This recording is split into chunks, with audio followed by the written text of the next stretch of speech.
Ngucapin selamat Idul Adha itu suatu perbuatan yang sunnah, bid'ah, atau cuman basa-basi aja? Yuk kita kaji sama-sama.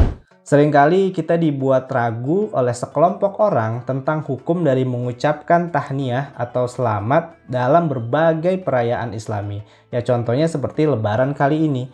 Ada yang bilang bid'ah, bahkan ancamannya sampai ke neraka. Tapi apa benar sesempit itu? Di dalam kitab Kanzun Najwa Surur karya Syekh Abdul Hamid bin Muhammad Ali Kudus, beliau menyebutkan bahwasannya mengucapkan selamat atau tahniyah itu hukumnya mubah alias boleh-boleh aja. Jadi bukan sunnah apalagi bid'ah. Beliau merujuk pada pendapat ulama-ulama besar seperti Al-Hafiz Al-Munziri juga Al-Hafiz Al-Muqaddasi. Tapi memang ada pendapat lain seperti Al-Imam Ibnu Hajar Al-Asqalani. Beliau menyebutkan setelah beliau teliti lebih dalam bahwasannya mengucapkan selamat hari raya itu disyariatkan. Imam Baihaqi bahkan sampai membuat satu bab khusus soal ucapan seperti taqabbalallahu minna wa minkum.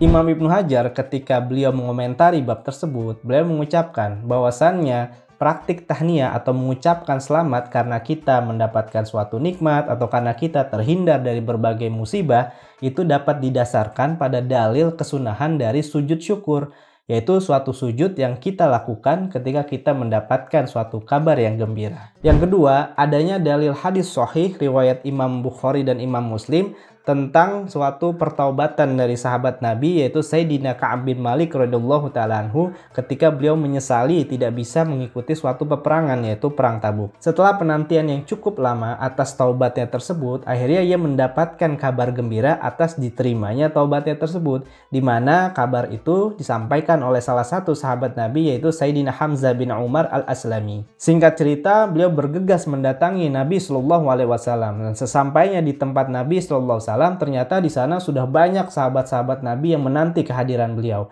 Dan salah satu sahabat Nabi yang menyambut kehadiran beliau adalah Sayyidina Talhah bin Ubaidillah radhiyallahu ta'ala anhu, di mana beliau adalah satu-satunya sahabat yang berdiri kemudian mengucapkan selamat atas kabar gembira diterimanya taubatnya tersebut. Maka atas dasar hadis tersebutlah dapat menjadikan hujjah bahwasannya mengucapkan selamat adalah perbuatan yang disyariatkan. Karena Rasulullah SAW tidak melarang, tidak mencegah atau tidak mengharamkan apa yang dilakukan Sayyidina Talhah bin Ubaidillah radhiyallahu ta'ala anhu. Kesimpulannya, mengucapkan selamat hari raya itu boleh bahkan dianjurkan. Karena hakikatnya di balik ucapan yang kelihatannya sepele tersebut sebenarnya mengandung banyak sekali hikmah yang luar biasa. Contohnya, dapat memperkuat ukhuwah, dapat menyambung silaturahmi, dan dapat membawa doa serta kebaikan buat kita bersama. Nah, buat antum yang nggak bisa bertemu langsung dengan orang-orang yang disayangi dalam momen bahagia ini,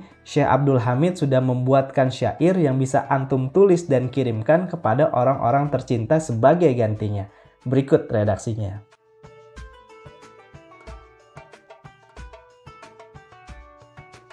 Kalau antum yakin bahwa ucapan yang kecil bisa membawa manfaat yang besar, silakan tulis di komentar taqabbalallahu minna wa minkum. Dan jangan lupa untuk share video ini supaya nggak ada lagi tuh orang yang bingung tentang hukum mengucapkan tahniyah. Semoga Allah Subhanahu wa Ta'ala menjadikan hari-hari kita penuh dengan kemanfaatan, keberkahan, dan juga kebahagiaan. Amin, amin ya rabbal alamin. Wassalamualaikum warahmatullahi wabarakatuh.